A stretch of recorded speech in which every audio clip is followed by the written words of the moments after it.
warahmatullahi wabarakatuh. Perkenalkan, nama saya Siti Nurhayati dari Prodi Akuntansi. Di sini saya akan mempresentasikan tentang skripsi saya yang berjudul Pengaruh Audit Internal, Kompetensi dan Kompensasi terhadap Kinerja Karyawan PT Pacific Indo Packing.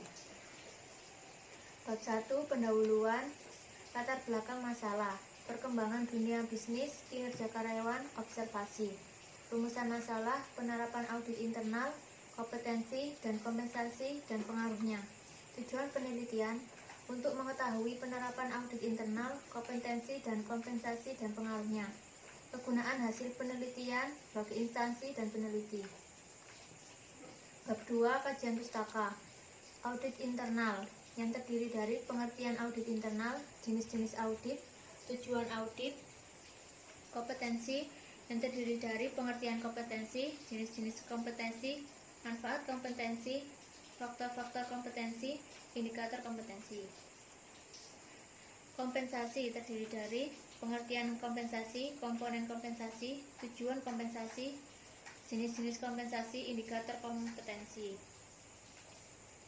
Kinerja karyawan, pengertian kinerja karyawan, manfaat penilaian kinerja karyawan, indikator kinerja karyawan.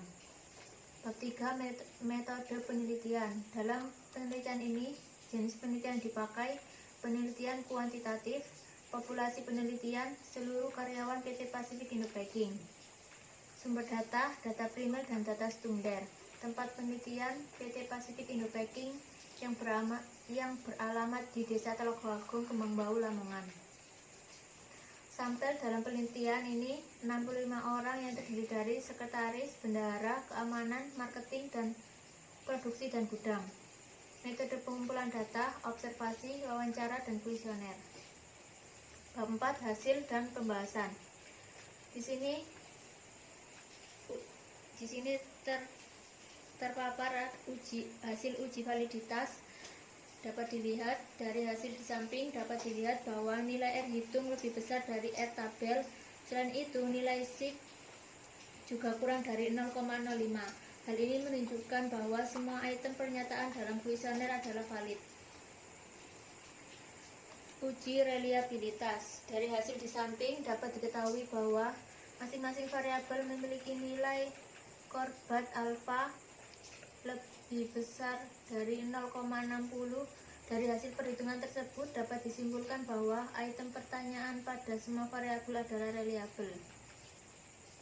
Uji asumsi klasik yang terdiri dari uji normalitas. Dapat dilihat gambarnya.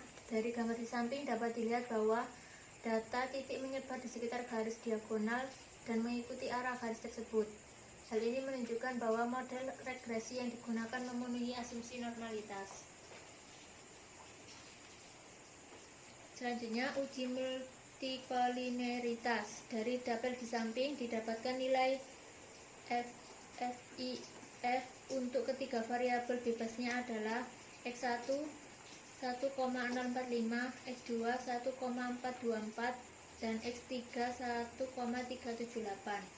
Dan nilai toleransi untuk X1 0,957, X2 0,702, dan X3 0,726. Nilai ini menunjukkan bahwa tidak terjadi gejala multikolineritas antara variabel bebas karena nilai FIF lebih kecil dari 10 dan nilai toleransi lebih besar 0,10. Uji heterokedastisitas.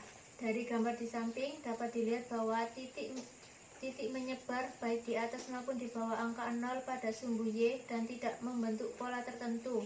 Hal ini menandakan tidak adanya heterokedastisitas.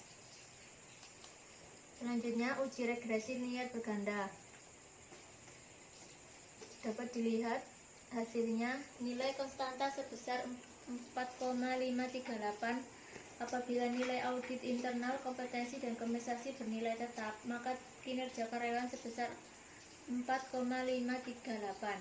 2. Koefisien regresi variabel audit internal sebesar 0,357. Artinya, apabila audit internal X1 naik sebesar 1 poin, maka kinerja karyawan akan naik sebesar sebesar 0,357 poin dengan catatan variabel kompetensi dan kompensasi tetap. 3. Koefisien regresi variabel kompetensi sebesar 0,510, artinya apabila kompetensi naik sebesar 0,1 poin, maka kinerja karyawan akan naik sebesar 0,510 poin dengan catatan variabel audit internal dan kompensasi tetap. 4. Koefisien regresi variabel kompensasi sebesar 1,438, artinya apabila kompensasi naik sebesar 1 poin, maka kinerja karyawan akan naik sebesar 1,438 poin dengan catatan variabel audit internal dan kompetensi tetap. Uji T. Dari tabel di samping menunjukkan bahwa variabel audit internal memiliki nilai signifikan 0,006, kompetensi memiliki nilai signifikan 0,001, dan kompensasi 0,000.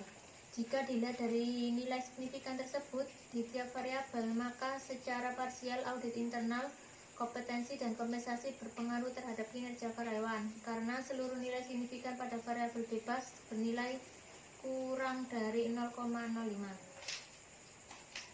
Uji F.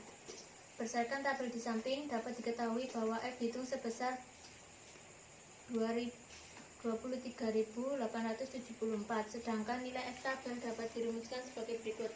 F tabel jumlah variabel bebas, jumlah sampel dikurangi jumlah variabel bebas.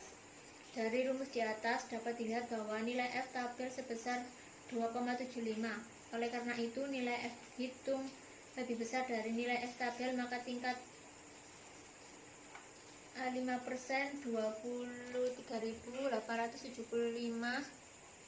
lebih besar dari 2,75 dan nilai signifikan kurang dari 0,05, maka HO ditolak dan HA diterima. Hal ini menunjukkan variabel audit internal, kompetensi, dan kompensasi secara simultan berpengaruh terhadap kinerja karyawan. Bab 5. Kesimpulan. Audit internal secara parsial berpengaruh terhadap kinerja karyawan PT Pacific Indo Packing. Dapat dilihat dari hasil pengujian hipotesis pertama, di mana nilai T hitung lebih besar dari T tabel. Berdasarkan nilai signifikan sebesar 0,006 lebih kecil dari 0,05. Kompetensi berpengaruh terhadap kinerja karyawan PT Pacific Indo Packing. Dapat dilihat dari hasil pengujian hipotesis kedua, di mana nilai T hitung variabel kompetensi sebesar 3,373 lebih besar dari T tabel sebesar 0,248 serta dengan nilai signifikan 0,001 yang lebih kecil dari 0,05. Yang ketiga, kompensasi berpengaruh terhadap kinerja karyawan PT Pacific Indo Packing. Dapat dilihat dari hasil pengujian hipotesis ketiga, di mana nilai T hitung sebesar 4,657 lebih besar dari T tabel sebesar 0,248 dan dilihat dari nilai signifikan 0,000 lebih kecil dari 0,05. Yang keempat, audit internal, kompetensi, dan kompensasi secara simultan berpengaruh terhadap kinerja karyawan. Hal ini ditunjukkan dari nilai F hitung sebesar 23.874 lebih besar dari F tabel sebesar 2,75 dan nilai signifikan 0,000 lebih kecil dari 0,05. Sekian presentasi dari saya. Apabila ada kesalahan mohon dimaafkan. Assalamualaikum warahmatullahi wabarakatuh.